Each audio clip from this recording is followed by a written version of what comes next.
Lectura del Santo Evangelio según San Mateo. Gloria a ti, Señor. Jesús dijo a los discípulos: ¿Han oído ustedes que se dijo a los antiguos: no cometerás adulterio? Pero yo les digo que quien mire con malos deseos a una mujer, ya cometió adulterio con ella en su corazón. Por eso, si tu ojo derecho es para ti ocasión de pecado, arráncatelo, tíralo lejos, porque más te vale perder una parte de tu cuerpo y no que todo él sea arrojado al lugar de castigo. Y si tu mano derecha es para ti ocasión de pecado, córtatela, arrójala lejos de ti. Más te vale perder una parte de tu cuerpo y no que todo él sea arrojado al lugar de castigo. También antes se dijo: el que se divorcie, que le dé a su mujer un certificado de divorcio. Yo les digo, el que se divorcia, salvo el caso de que vivan en unión ilegítima, expone a su mujer al adulterio. Y el que se casa con una divorciada, comete adulterio. Palabra del Señor. Gloria a ti, Señor Jesús. Por este santo evangelio se borren nuestros pecados. Alabanzas a ti, oh Cristo. Siempre en el Sermón de la Montaña escuchamos a Jesús, el autor de la ley, el intérprete perfecto de esa ley que ustedes y yo estamos llamados, como todo el mundo, a obedecer si queremos entrar en el reino de los cielos. Jesús es el nuevo Moisés, superior a él. Con esta afirmación donde dice: han oído que se dijo a los antiguos, y con la autoridad que le asiste de Dios, dice el Señor: pues yo ahora les digo. En esta ocasión nos habla el Señor sobre el adulterio. Es muy importante, sobre todo en estos tiempos, que hay algunos que, queriendo ser discípulos de Cristo, pretenden interpretar sesgadamente, equivocadamente, esta doctrina que Jesús expone con entera claridad y con toda su autoridad. Antes de la falta propiamente dicha, muchas cosas pasan en nuestro corazón, en nuestros pensamientos. Jesús nos pide ir hasta la tentación cuando debemos librar combates para permanecer sexualmente puros. De lo contrario, esta preocupación puede resultar corta y egoísta, cuando en realidad se trata de un combate para amar mejor. Hoy se levantan muchas voces que, dando culto al hedonismo, quieren subvalorar, reinterpretar, jalar de los pelos de una manera egoísta y perversa esta enseñanza que, como todas las otras del Maestro Jesús, es radical. Estas propuestas o mandatos del autor de la ley, Jesucristo, podemos decir que revienta los odres, como el vino nuevo lo hace con los odres viejos. Lo mismo suele suceder hoy. Así como fue motivo de incomodidades y de rechazo esta doctrina y esta interpretación plena de la ley, lo fue para los judíos, escándalo para ellos, así sigue siendo hoy el mismo efecto en los corazones de quienes pretenden amoldar, acomodar esta enseñanza según las conveniencias modernas y contemporáneas. El odre viejo ha sido el Viejo Testamento, ha sido el odre de la vieja alianza, pero ya es viejo. Y definitivamente esta enseñanza plena, perfecta del autor de la ley, Jesucristo, reventó aquellos viejos odres. Hoy, como lo digo, sigue teniendo este mismo efecto en los corazones que se resisten a esta enseñanza radical de ser discípulos a tiempo completo y no a medio tiempo o con migajas para nuestro Señor Jesucristo.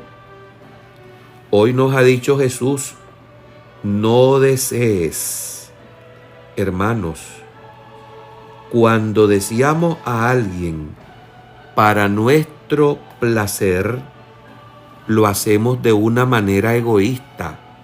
No pensamos sino en nosotros. Pero cuando pensamos de verdad en el otro, entonces comenzamos a dar los primeros pasos del verdadero amor, incluso en los combates. Entre las dos actitudes, la captativa, es decir, ¿cómo puedo servir a mi propio placer?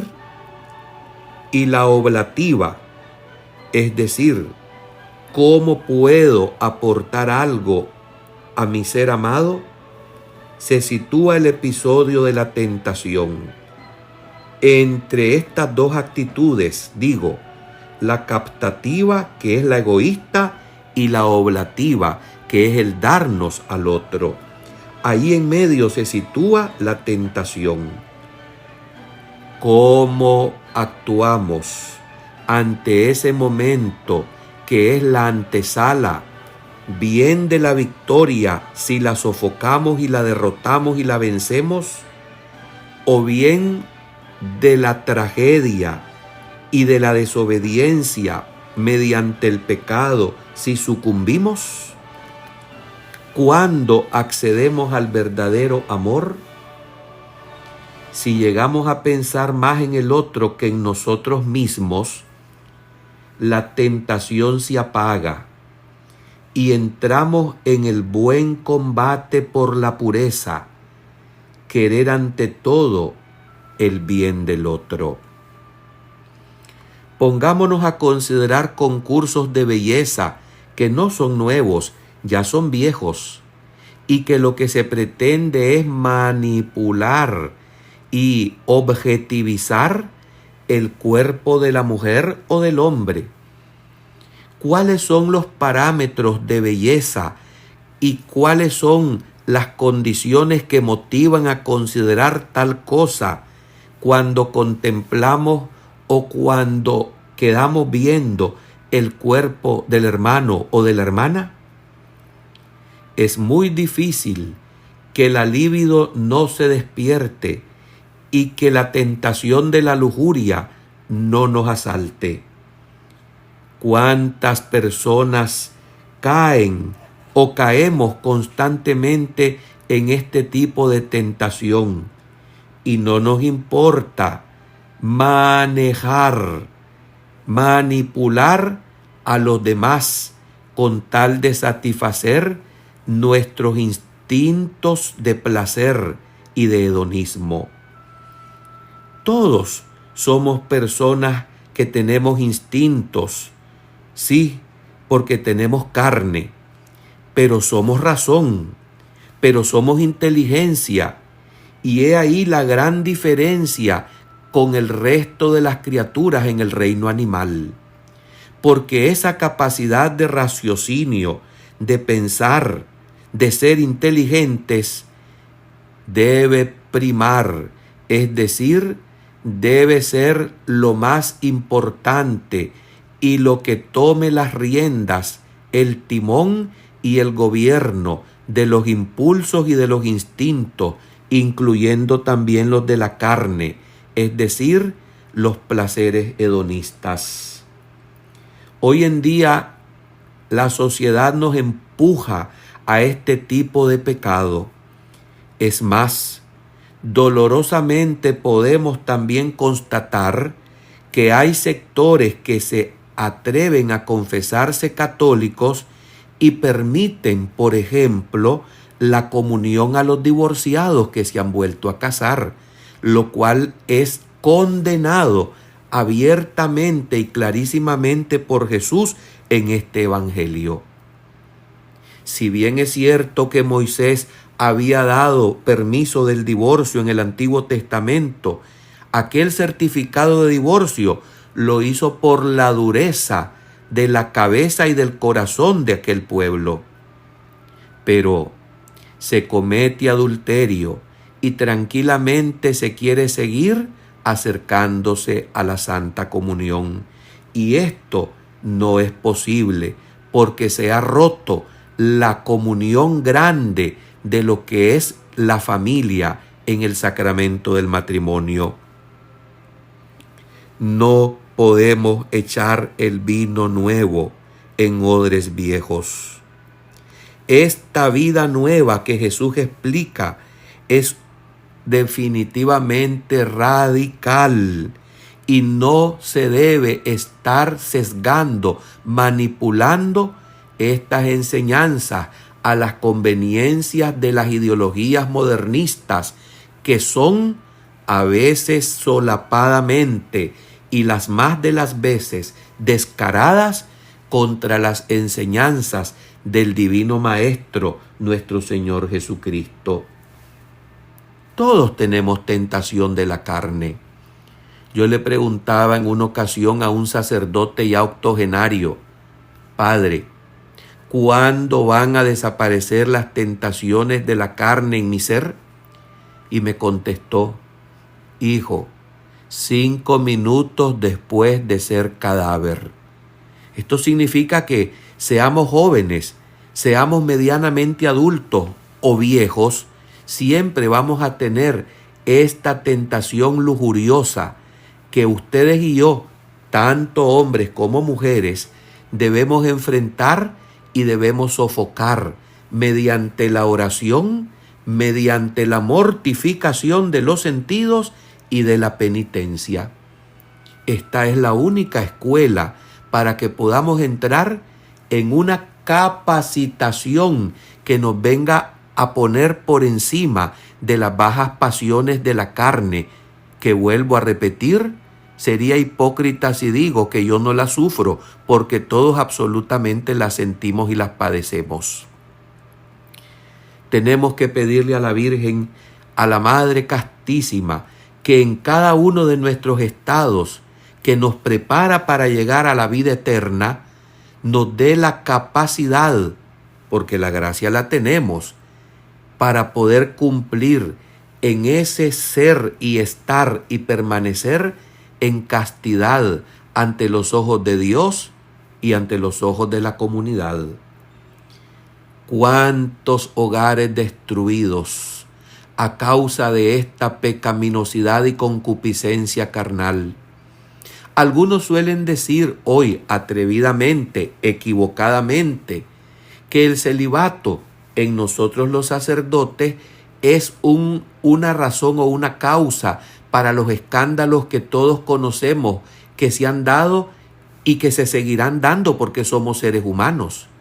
Pero no es esa la verdad, porque escándalos sexuales y escándalos de pedofilia y de adulterio los constatamos también en hombres y mujeres casados, que se han sentido llamados a la vida del matrimonio, pero que han sucumbido a las concupiscencias y a las caídas que como todos seres humanos muchas veces tenemos, pero que por gracia nos tenemos que levantar.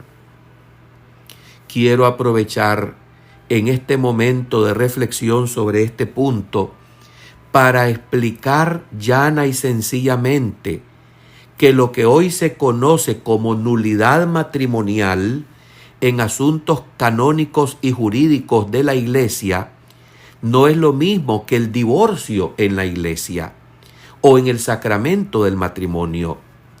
Algunas personas equivocadamente suelen decir: ahora la Iglesia te concede el divorcio. No, no hay divorcio, porque lo que Dios unió no lo separa el hombre. Y lo único que puede separar a un esposo de una esposa del vínculo matrimonial, mas no del amor, en el sentido que el amor es eterno, persevera, pero ya no en sentido carnal o conyugal, lo único que puede separar, es la muerte. Hasta entonces una de las partes queda libre. Por eso es siempre esta doctrina la misma. El matrimonio católico es monogámico. El matrimonio católico es indisoluble. El matrimonio católico es hasta que la muerte lo separe. Hay que pensar bien antes de dar este paso y ser honesto consigo mismo. Si no tienes la vocación a este estado de vida, no te metas a él, porque te puede costar la eternidad, la vida eterna. Lo que hay, repito, es, cuando se habla de nulidad matrimonial, un proceso canónico que investiga las motivaciones y las intenciones por las cuales los cónyuges llegaron al altar. Y si una de estas causas no es recta, no es la que tiene que ser y movida por el amor, sino que hay intereses diferentes, ajenos y hasta contrarios a lo que es el respeto de este sacramento del matrimonio, después de discernir, después de investigar y en conciencia sobre todo el juez que va a dictar la sentencia si hay o no nulidad matrimonial, que en este caso son los obispos, han de tener sobre todo la conciencia que lo que van a emitir como juicio, también ellos ante Dios han de dar las cuentas de cómo lo han solucionado o cómo y qué clase de juicio han emitido, si el correcto o el equivocado. Hermanos, ciertamente que el matrimonio no imprime carácter, es decir, los sacramentos que son para siempre y que van con uno hasta más allá de la muerte son el bautismo, la confirmación y la ordenación sacerdotal. En una ocasión preguntaba yo en una conferencia que daba a los hermanos de matrimonios católicos: ¿cuántas veces se casa uno en la vida? Y contestaron casi todos: una vez. Y yo les dije: pues no necesariamente, porque si una de las partes enviuda, puede perfectamente volverse a casar el que ha quedado todavía en este mundo, porque entonces el vínculo hasta ahí llegó. Eso sí, hermanos, no seamos cómplices ni socios de métodos modernistas que van contra esta enseñanza radical del seguimiento a Jesucristo. Dios nos libre de tal cosa. El que no está en gracia de Dios porque esté en adulterio, lo siento mucho, pero no debe comulgar. Amén.